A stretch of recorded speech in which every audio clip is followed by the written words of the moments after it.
आकाशवाणी भोपाल से प्रस्तुत है प्रादेशिक समाचार।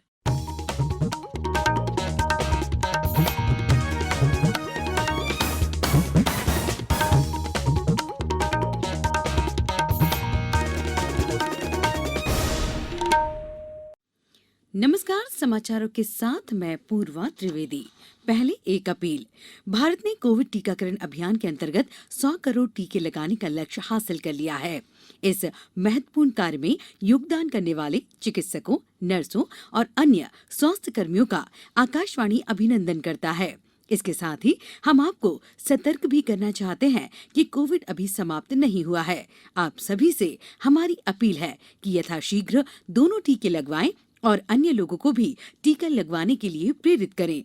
त्योहारों के समय कृपया इन 3 आसान उपायों का पालन अवश्य करें। मास्क पहनें, 2 गज की सुरक्षित दूरी बनाए रखें, हाथ और चेहरा साफ रखें।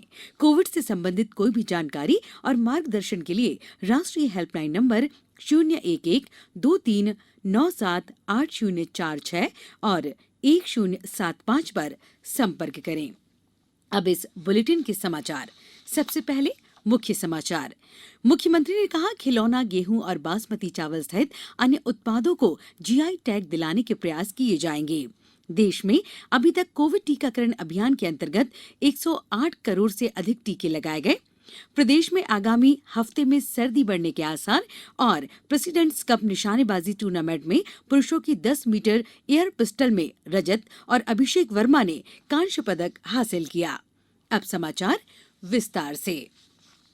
मुख्यमंत्री श्री शिवराज सिंह चौहान ने कहा कि बुदनी के खिलौना उत्पादों को बुदनी के नाम से विश्वविख्यात बनाने के लिए जीआई टैग दिलाए जाने के प्रयास होंगे। मुख्यमंत्री श्री चौहान कल बुदनी खिलौना महोत्सव को संबोधित कर रहे थे। ये महोत्सव 14 नवंबर तक चलेगा। उन्होंने कहा कि खिलौने ही नहीं, यहाँ के गेहूं और बासमती चावल सहित अन्य उत्पादों को जीआई टैग दिलवाने के हर संभव प्रयास होंगे। गौरतलब है कि प्रदेश में शुरू की गई एक जिला एक उत्पाद योजना में सीहोर जिले में खिलौना उत्पाद को शामिल किया गया है। मुख्यमंत्री श्री चौहान ने स्व सहायता समूह को आश्वस्त किया कि उनके उत्पादों को बेहतर बाजार उपलब्ध करवाया जाएगा। मुख्यमंत्री श्री चौहान ने कहा कि अब नर्मदा जयंती पर बुदनी में भी 3 दिवसीय बुदनी उत्सव आयोजित किया जाएगा। मुख्यमंत्री श्री चौहान ने सांस्कृतिक कार्यक्रमों और अन्य प्रतियोगिताओं के प्रतिभागियों को 5-5 हजार रुपए की पुरस्कार राशि दिए जाने की घोषणा भी की। भारत में कोविड टीकाकरण अभियान के अंतर्गत 108 करोड़ से अधिक टीके लगाए जा चुके हैं। अब तक 1 अरब 8 करोड़ 18 लाख से अधिक वैक्सीन डोज लगाई गई हैं। स्वास्थ्य मंत्रालय ने बताया है कि कल 25,54,000 से अधिक टीके लगाए गए। भारतीय जनता पार्टी की राष्ट्रीय कार्यकारिणी की बैठक आज नई दिल्ली में होगी। बैठक भाजपा अध्यक्ष जगत प्रकाश नड्डा के उद्घाटन वक्तव्य से शुरू होगी और इसका समापन प्रधानमंत्री नरेंद्र मोदी के संबोधन से होगा।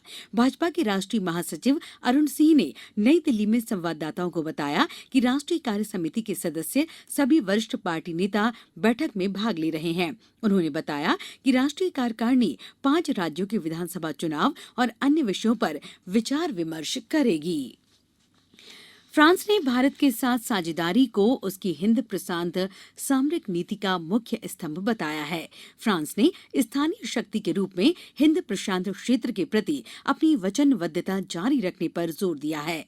वार्षिक भारत फ्रांस रणनीतिक वार्ता के सिलसिले में राष्ट्रीय सुरक्षा सलाहकार अजीत डोभाल की पेरिस यात्रा के दौरान फ्रांस ने ये विचार व्यक्त किए। इस दौरान दोनों देश द्विपक्षीय रक्षा और सुरक्षा संबंधी साझेदारी मजबूत करने पर सहमत हुए। अब समाचारों में वक्त है एक ब्रेक का। कोविड-19 से बचाव और सुरक्षित रहने के 3 उपाय। मास्क लगाएं, 2 गज दूरी है जरूरी, सुरक्षित दूरी रखें, हाथ और मुंह साफ रखें।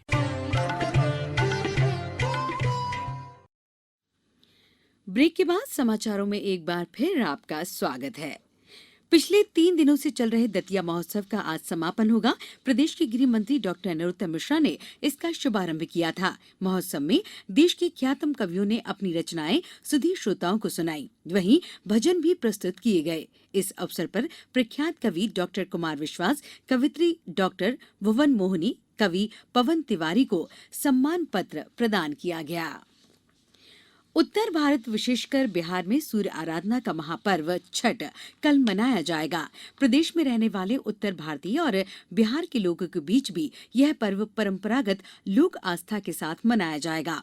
4 दिनों तक चलने वाले इस पर्व के दौरान 10 नवंबर को अस्त होते सूर्य को अर्घ्य दिया जाएगा। वहीं 11 नवंबर को उदीयमान सूर्य को अर्घ्य दिया जाएगा। राजधानी भोपाल सहित प्रदेश की पवित्र नदियों के घाटों पर छठ पूजा के लिए विशेष इंतजाम किए गए हैं। हवाओं का रुख उत्तर और उत्तर पूर्वी होने और उत्तर भारत से आ रही सर्द हवाओं के कारण प्रदेश के न्यूनतम तापमान में गिरावट आई है। फिलहाल पश्चिमी विक्षोभ के कारण रात्रि के तापमान में ज्यादा गिरावट होने के आसार नहीं है, लेकिन आगामी हफ्ते में सर्दी बढ़ने के आसार हैं। मौसम वैज्ञानिकों के अनुसार पिछले दिन राजधानी का अधिकतम तापमान 30.1 डिग्री सेल्सियस रिकॉर्ड किया गया, जो कि सामान्य से 1 डिग्री कम रहा। वहीं न्यूनतम तापमान 12.6 डिग्री सेल्सियस से कम रहा, जो सामान्य से 3 डिग्री कम था। सबसे कम न्यूनतम तापमान 10 डिग्री सेल्सियस रायसेन में दर्ज किया गया। भारत के सौरव चौधरी ने पोलैंड के ब्रोकला में पहले प्रेसिडेंट कप निशानेबाजी टूर्नामेंट में पुरुषों की 10 मीटर एयर पिस्टल में रजत और अभिषेक वर्मा ने कांस्य पदक हासिल किया।